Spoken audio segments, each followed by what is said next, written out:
दोस्तों जब भी कोई आदमी बिजनेस करने के लिए सोचता है तो उसके दिमाग में सबसे पहले यही बात आती है कि मेरा मार्केट में कोई कंपटीटर खड़ा ना हो और मेरे पास कस्टमर बेस भी बहुत ज़्यादा, और भले ही वो क्यों ना ऐसे मार्केट में उतर रहा हो जहाँ पे उसका कंपटीटर बहुत ज़्यादा है, लेकिन वो सोचता यही है कि कंपटीटर मेरे ना हो। लेकिन दोस्तों मैं आपको इन्वेस्टमेंट के लिए 2 ऐसे स्टॉक्स बताऊंगा जहाँ पे आप बिजनेस ना करके बल्कि आप इन्वेस्ट करके ऐसे बिजनेस को फॉलो कर सकते हैं जहाँ पे कोई कंपटीटर नहीं है और इनके कस्टमर बेस भी बहुत ज़्यादा है और इनका लगभग अपने सेक्टर में 95% ज़्यादा का मार्केट पर कब्जा है। इस वजह से ये दोनों स्टॉक मोनोपोली का स्टेटस रखने लगते हैं। दोस्तों ये दोनों स्टॉक एक बार बम्पर रिटर्न देकर अब अपने इन्वेस्टर को रुला रहे हैं क्योंकि स्टॉक में गिरता जा रहा है। लेकिन ये जो गिरावट है ये आपके लिए कोई धोखा नहीं है, ये आपके लिए बल्कि एक मौका ही देगा ये, जहाँ पर आप एक अच्छे स्टॉक को इन्वेस्टमेंट के लिए चुन सकते हैं इस गिरावट। क्योंकि दोस्तों ना ये स्टॉक बहुत ही ज़्यादा महंगा हो चुका था, ओवर वैल्यूड हो चुका था स्टॉक, तो ये अपने वैल्यू की तरफ बढ़ रहा है अब। जैसा कि दोस्तों भारत 2047 तक अपने आप को एक विकसित राष्ट्र बनाना चाह रहा है। 2050 तक ये इंडिया में 0% कार्बन इमिशन का लक्ष्य रखी है इंडियन गवर्नमेंट। इसलिए इंडिया रिन्यूएबल एनर्जी पर बहुत ज़्यादा फोकस कर रहा है, जिसकी वजह से इसमें एक स्टॉक को बहुत ज़्यादा फायदा मिलने वाला है। अभी इंडिया में केवल 3% का बिजनेस इस सेक्टर के लिए है। अगर आप विकसित कंट्रियों को देखेंगे तो वहाँ पे 35% का लगभग मार्केट कैप है विकसित कंट्रियों में। तो इंडिया भी अगर अपने आप को विकसित बनाना चाह रहा है तो ये भी उसकी तरफ बढ़ेंगे ही, तो जिसकी वजह से इस सेक्टर को बहुत ज़्यादा फ़ायदा होने वाला है। स्टॉक का नाम आपको आगे वीडियो में पता चलेगा। दोस्तों इंडियन रेलवे वर्ल्ड का 4th लार्जेस्ट नेटवर्क सिस्टम है जो 68,103 किलोमीटर का टोटल रूट लेंथ है। इसमें 52,247 किलोमीटर का टोटल इलेक्ट्रीफाइड रेलवे नेटवर्क है, जो कि 2024-25 तक गवर्नमेंट बोल रही है कि हम इसे 100% इलेक्ट्रीफाइड कर देंगे। दोस्तों इंडिया में 22,593 ऑपरेटिंग ट्रेन हैं, जिसमें डेली 2.5 करोड़ से ज़्यादा लोग ट्रेवल करते हैं। तो आप समझ सकते हैं कि 2.5 करोड़ से ज़्यादा लोग ट्रेवल कर रहे हैं तो 2.5 करोड़ लोग तो टिकट भी खरीद रहे होंगे और कुछ न कुछ खा पी रहे होंगे सफ़र के दौरान।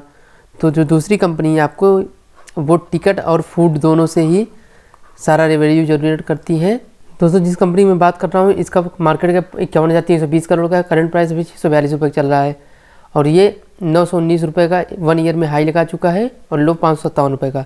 इसके पहले ये 1200 रुपये तक जा चुका है और स्टॉक का पी आप देख रहे होंगे तो 57 का, जो कि बहुत ज़्यादा महंगा है, और इंडस्ट्री पी भी 57 का है। अगर इनकी बुक वैल्यू देखेंगे तो 28 का है। स्टॉक के पी से पता चल रहा है कि स्टॉक का प्राइस अभी ओवर वैल्यूड है और यहाँ पे पीजी रेशियो देखेंगे तो 2.41 का है, जो कि ये भी अगेन बता रहा है कि ओवर वैल्यूड है।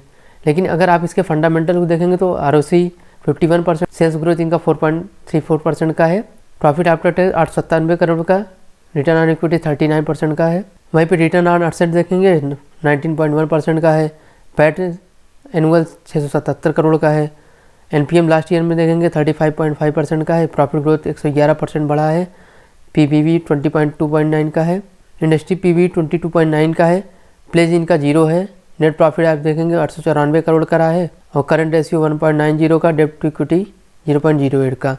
तो यहाँ पे देखेंगे कि स्टॉक ओवर वैल्यूड है लेकिन फंडामेंटल स्ट्रॉन्ग है स्टॉक का, प्रॉफिट भी जनरेट कर रही है, सेल्स भी है कंपनी के पास। दोस्तों कंपनी ऑलमोस्ट डेब्ट फ्री है और आप देखेंगे प्रॉफिट ग्रोथ देखेंगे तो 23.8% की CAGR दर से 5 ईयर में दिया है।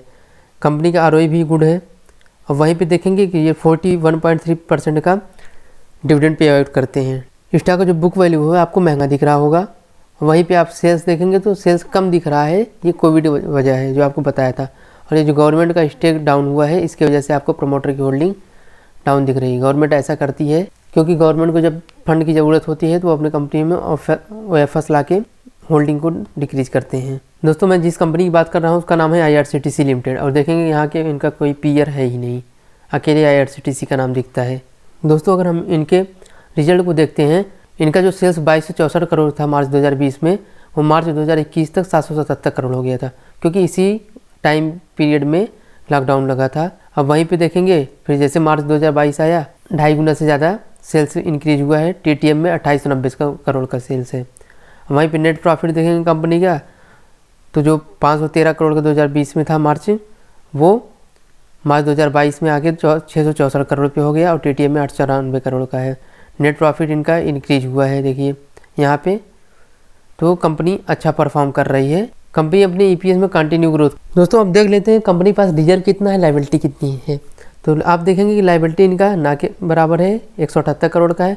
वहीं पर इनके पास जो रिजर्व है वो 2078 करोड़ का है। और टोटल असेट इनका देखेंगे तो 4542 करोड़ का है। जैसा कि दोस्तों देखेंगे कि IRCTC अपने बिजनेस में मोनोपोली भी रखता है और इनके पास अच्छे कस्टमर भी हैं, तो इन्वेस्टमेंट के लिए एक अच्छा स्टॉक है। लेकिन ये अभी महंगा है, इसीलिए ये जो गिरावट है आपके लिए एक मौका लेकर आ रहा है। तो देखेंगे कि ये अभी तो बहुत करेक्ट हो चुका है, बहुत ही ज़्यादा गिर चुका है स्टॉक अपने हाई से। तो वहाँ पे देखेंगे कि अब ये एक बार अपने हाई से गिरा था, 557 रुपये तक अपना लो मारा था, जहाँ से फिर से ये स्टॉक उठा, लेकिन अब फिर उसी 557 की तरफ बढ़ रहा है। तो आप अगर इन्वेस्टमेंट करना चाहते हैं अच्छे स्टॉक में, तो आप 557 की वैल्यू पे SIP मोड में थोड़ा थोड़ा करके स्टॉक ले सकते हैं। 557 पे लीजिए, अगर वहाँ से और गिर जाता है तो आप फिर से स्टॉक लीजिए अगर नीचे आ जाता है। लेकिन अगर आप शॉर्ट टर्म के लिए, ये मैं जो बात भी बता रहा था, ये बता रहा था SIP मोड, अगर आप 5 से 10 सालों के लिए इन्वेस्टमेंट करना चाहते हैं तो रेलवे के भविष्य को देखकर। लेकिन अगर आप शॉर्ट टर्म के लिए करना चाहते हैं, साल 1.5 साल के लिए, तो आप ये भी कर सकते हैं। अगर 557 पे आपको मिलता है उस लेवल पे, तो आप वहाँ एंट्री लेके 557 पे लीजिए। आप अपना 540 का SL रख सकते हैं इसके लिए, अगर शॉर्ट टर्म। अगर 540 के नीचे जाता है तो आप वहाँ से निकल जाइए, और यहाँ से अगर ऊपर उठ जाता है तो आप आगे चल के जो इसका हाई था वहाँ तक प्रॉफिट बुक कर सकते हैं। दोस्तों जो दूसरा स्टॉक है वो एनर्जी सेक्टर से रिलेटेड स्टॉक है। ये मोनोपोली स्टेटस रखता है अपने बिजनेस में। अगर इसका मार्केट कैप देखेंगे तो ये 12,730 करोड़ का इसका मार्केट कैप है, जो कि ये एक स्मॉल कैप की कंपनी है। तो अगर आप स्मॉल कैप में इन्वेस्ट करते हैं अच्छी कंपनी में, तो आपको बड़े रिटर्न मिलेंगे फ्यूचर में 5 से 10 सालों में। क्योंकि कभी न कभी रिलायंस, विप्रो, TCS ये सब भी एक स्मॉल कैप की कंपनी हुआ करती थी। आज आपको देखिए क्या रिटर्न दी है। तो ये भी एक स्मॉल कैप कंपनी है। इसका करंट प्राइस आपको अभी 142 रुपये का चल रहा है। ये 270 रुपये का हाई मार चुका है, 129 रुपये का लो। अब इसका भी यहाँ पे देखेंगे कि स्टॉक पी जो है वो 42.5% का है, और जो कि आपको ओवर वैल्यू बता रहा है।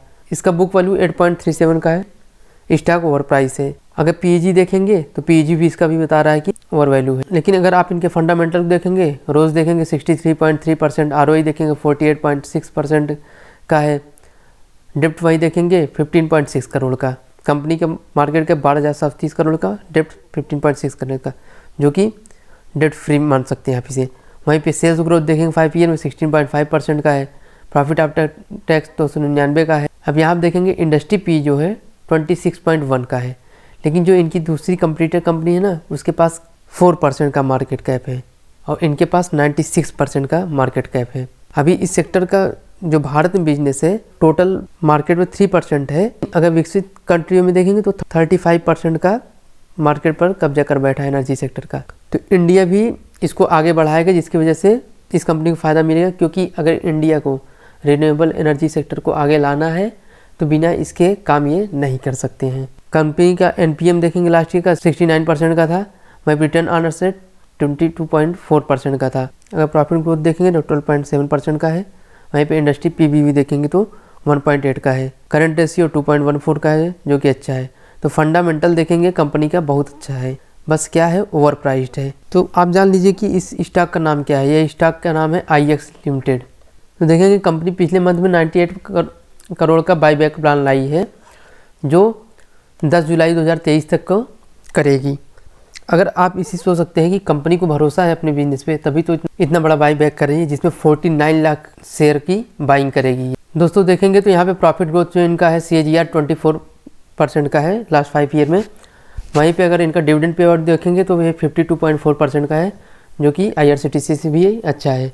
वहीं पे कंपनी का सेल्स ग्रोथ लास्ट 10 सालों में 16% का बढ़ा है, और इनका स्टॉक जो है ओवर वैल्यूड है, और जो इनके डेप्टर डेज हैं वो इंक्रीज हुए हैं। अगर आप इनके रिजल्ट देखते हैं तो सेल्स लगातार ग्रोथ किया है। वहीं पे अगर इनका नेट प्रॉफिट देखते हैं तो नेट प्रॉफिट भी इनकी ग्रोथ हुई है। बस कारण क्या है इनकी गिरावट का, कि स्टॉक ओवर प्राइस है। जो इनका EPS है वो भी अच्छा है। तो दोस्तों मैं IEX के लिए आपको बता दें, अगर आप IEX में इन्वेस्टमेंट करना चाहते हैं तो अभी जो चल रहा है करंट रेशियो, अभी क्या चल रहा है कि 152 और 129 रुपये के बीच में मार्केट लगभग 4 महीने से चल रहा है, इसी में साइडवेज चल रहा है ये इसी प्राइस के बीच में। तो क्या है कि अगर 152 रुपये का ब्रेक करके ऊपर जाता है तो ये स्टॉक जो पिछला अपना हाई मारा था 270 रुपये का उसको टच करेगा या उसको क्रॉस करेगा। लेकिन अगर 129 रुपये के नीचे जाता है तो और भी प्रॉब्लम आ जाएगी, तब स्टॉक 90 रुपये तक भी जा सकता है। अगर आप लॉन्ग टर्म इन्वेस्टर हैं 5 से 10 सालों वाले, यहाँ से SIP करना चालू कर सकते हैं, क्योंकि दोस्तों अभी ये जो 129 रुपये से 152 रुपये के बीच का रेंज है, अभी स्टॉक कितने देर तक इसमें फंसा रहता है ये कुछ कहा नहीं जा सकता। लेकिन अगर आप इन्वेस्टर हैं 5 से 10 सालों वाले, आप यहाँ 129 रुपये के पास से SIP मोड में इन्वेस्ट करना चालू कर सकते हैं। ये SIP मोड क्या होता है कि आप थोड़ी सी क्वांटिटी बाई करिए, अगर गिर जाता है तो उतना ही क्वांटिटी आप नीचे के लेवल में बाई करिए। अगर आप साल 1.5 साल के लिए इन्वेस्ट करना चाहते हैं तो उसके लिए आपको क्या करना होगा कि अगर स्टॉक 129 रुपये के पास में आता है या 129-30 रुपये के पास में आता है तो आप उधर बाई कर लीजिए और आप 125 रुपये का स्टॉप लॉस लेके चल सकते हैं कि आप 125 रुपये अगर नीचे जाता है तो आप सेल कर दीजिए। लेकिन अगर 129 रुपये के ऊपर जाता है, जिसका पुराना हाई था, वहाँ तक आप आराम से लेके जा सकते हैं। दोस्तों ये दोनों स्टॉक बहुत अच्छे हैं, दोनों मोनोपोली रखते हैं। इस गिरावट में डरना नहीं है, बस ये देखना है कि कहाँ पे आ रहा है अच्छी वैल्यू पे, वहाँ पे आपको SIP मोड में शॉर्ट टर्म के लिए इन्वेस्टमेंट करना है। तो जो आपको तरीका बताया उस तरीके से आप कर सकते हैं। अगर वीडियो अच्छा लगा हो तो वीडियो को लाइक करें, शेयर करें और चैनल को सब्सक्राइब करें। आप लोग वीडियो देख लेते हो लेकिन आप लोग सब्सक्राइब नहीं करते हैं, ना लाइक करते वीडियो को, तो लाइक शेयर सब्सक्राइब कर दीजिए। Thank you.